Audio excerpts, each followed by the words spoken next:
Hey everyone, welcome back to the channel. In this video, I'm breaking down 10 core lessons in personal finance that have completely changed my life, and I believe that they can change yours too as long as you actually apply them. So let's, lesson one, not waste any time and jump straight into personal finance lesson number one, which is that delayed gratification is essential to everything. If you're able to hold back from the urge for an instant reward, then most of the time your outcome will be much better later on in life. This shows up frequently in the investing world. So let's say you invest into the stock market. If you buy and hold for a very long time, let's say 10, 30, or even 50 years, the larger and larger your returns are going to become. It's the same logic behind why many financial professionals suggest leaving your savings or your 401k untouched, because they understand that if your money sits in one of those accounts, the longer it gets to compound, the better it usually becomes for your retirement. When it comes to daily spending, delayed gratification can be simplified into one basic idea, which is that if you can't afford it twice, don't buy it. So hopefully that concept is fairly obvious, but if you can purchase something two times, then that generally means you're in a solid financial position to buy that particular item.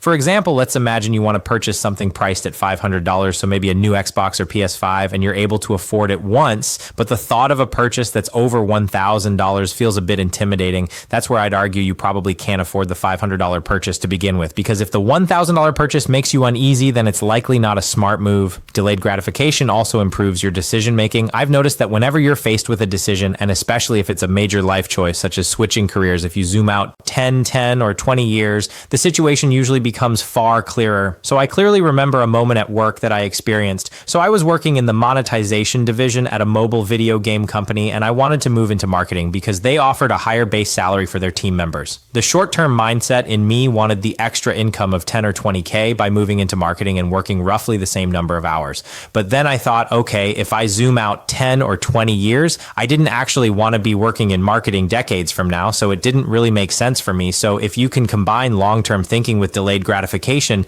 that's when I believe you become truly unstoppable in life. Personal finance lesson number two is to monitor three figures. I like to call them the big three, and those three figures are your expenses, your savings rate, as well as your net worth. I've found that if you're able to track these three figures and improve them gradually over time, your personal financial situation will continue to get stronger and stronger. And I have no doubt at all that you'll reach financial freedom when it comes to your expenses. The first thing you want to watch are your fixed costs. So things like transportation, housing, utilities, healthcare, insurance, etc. And you want to make sure that as a percentage of your income, they don't exceed about 50 to 60%. If they rise above 60% of what you earn, that's when things start to feel a bit risky, and you may not have enough money left in other areas of your budget for things like discretionary spending or even saving and investing. When it comes to discretionary expenses, I prefer to keep my personal spending under control. So I do that by tracking every dollar that I spend and then doing regular check-ins throughout the month. Let's say your monthly discretionary spending goal is $2,500. Then what you can do is schedule a check-in maybe around the 15th of the month. So halfway through the month, your discretionary spending should be close to $750. Now, if you're ahead of that amount, so let's say you've spent $800 or even $900 by day 15, you'll need to slow things down a bit for the rest of the month when it comes to tracking your personal savings rate percentage. I would aim for saving around 10% of your income at first, and then slowly try to increase it over time. Ideally, when you're tracking your savings rate, you're constantly aware of it and you're paying closer attention to it, and hopefully it continues rising, because as your savings rate grows, that means you'll have more money available for things like investing. Look at all this open space, so much room in here, so many activities, step class, spin class. It's making my head spin. How many things we can do now. Speaking of net worth, this is the final number that I like to track, and the main reason I track it is for peace of mind. I think it's an excellent metric to follow because it gives you perspective on your financial life. And sometimes I'll even go back and look at my tracker from maybe 2021 or 2020 and see how much my net worth has increased over the years. If you want access to my own net worth tracker, I actually created one a few years back and I made it completely free. So I'll leave a link to it down below in the description. Personal finance lesson number three that truly changed my life is that you don't actually need to invest in a large number of different things. I see this happen all the time with some of my friends, and also with many subscriber investment portfolios where people often end up investing in far too many ETFs and far too many individual stocks, which ends up working against them. A lot of times people believe they're doing something smart by putting money into maybe 10 or 12 different ETFs, but the reality is that they usually hold many overlapping positions with each other. For example, if you look at ticker symbol VOO, which is Vanguard's S&P 500 ETF, and then you also buy VOE, which is Vanguard's mid-cap value ETF. You'll notice that 92.1% of VOE's holdings already exist inside VOO. So while you may think you're diversifying your portfolio by buying a bunch of ETFs, you might actually be doing the opposite and potentially causing more harm than benefit. Most broad index tracking ETFs are extremely simple and already well diversified. So in many cases, you only need 1, 2, or maybe at most 3. And if you're holding significantly more than that, you're probably just making things confusing for yourself. Investing should be easy and passive. And for most everyday investors who simply bought an S&P 500 ETF, for example, over the last 15 years, they would have outperformed 92% of large active fund managers according to S&P Global All right. Personal finance lesson number 4 today is about being mindful of large purchases that are depreciating assets. We already know that items like cars lose value over time, but many other things do as well, such as jewelry, watches, clothing, books, smartphones, and even computers. So if you're spending money on any of these depreciating assets, the worst thing you can do is borrow money to pay for them, because at that point, you're taking a loan from, let's say, a bank at a high interest rate, and you're not only paying the bank to fund your purchase, but you're also financing something that's steadily dropping in value over time. You're essentially paying money to lose money in this situation. Now, I'm mainly talking about things like jewelry, clothing, or even furniture. I mean, when was the last time you bought maybe a brand new couch for $2,000, and then just 3 years later, you list it on Facebook Marketplace and it sells for $200. You just lost $800 on that purchase, plus the chance that they might not even show up to pick it up. Have you ever messaged someone on Facebook Marketplace? They always say they're on the way and then completely disappear. It's a full emotional ride. All right, enough about Facebook Marketplace. Let's move into personal finance lesson number 5, which is that if you invest for longer than 20 years, it should generally result in positive outcomes. In the well-known blog post from the Dollars and Data website, there's a very compelling case for why individual investors should remain invested for extended periods. The author explains that as stocks become more expensive, using the PE ratio as a measurement of valuation, future returns tend to decline, which makes logical sense, because if you buy a stock that's priced too high, it likely won't perform as well as one that's undervalued. And you can see in this chart that as PE ratios rise and stocks get more expensive, there's a negative relationship with returns over the next 5 years. There are far more red dots in the 30 to 40 PE range than in the 10 to 20 range, where red indicates negative returns during the following 5 years.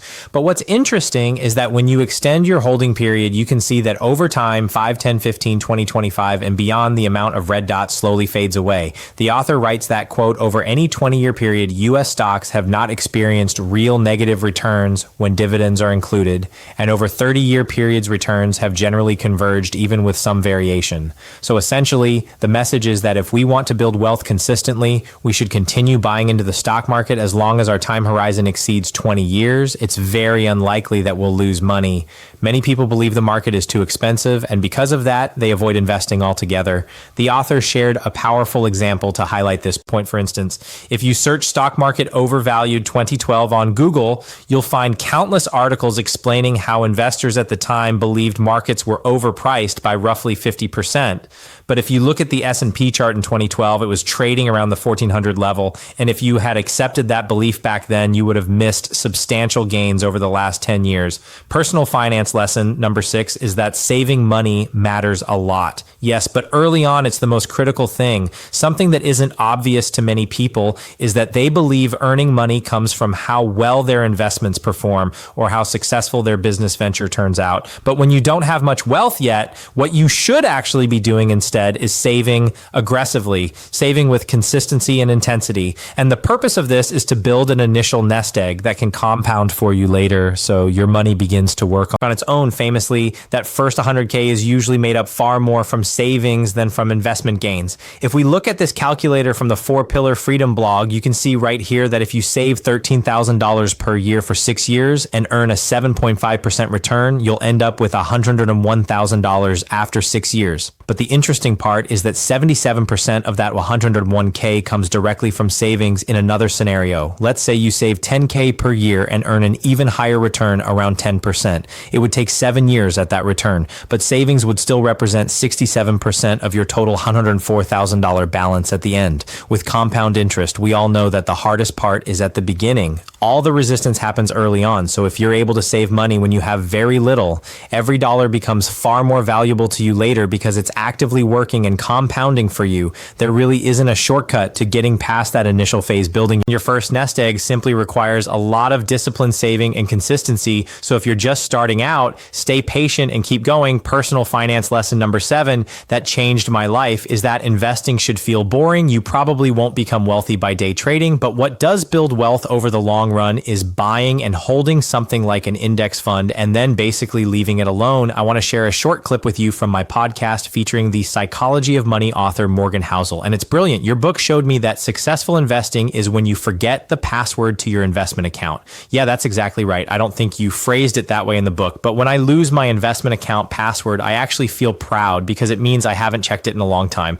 And I think that idea is spot on. We should aim to forget our investment account passwords as long as we're well diversified across our entire portfolio. If you're investing with a 10, 20, or even 30-year time horizon or longer, the best move you can make is to hold and continue dollar cost averaging into those investments, which simply means continuing to contribute and invest. I know this approach sounds boring and average, but listen to this next quote from the same podcast about why trying to beat the market usually isn't worth it and why aiming for average works. I think it's incredibly difficult to beat the market and very few people succeed, but I know there are people who can and people I personally trust.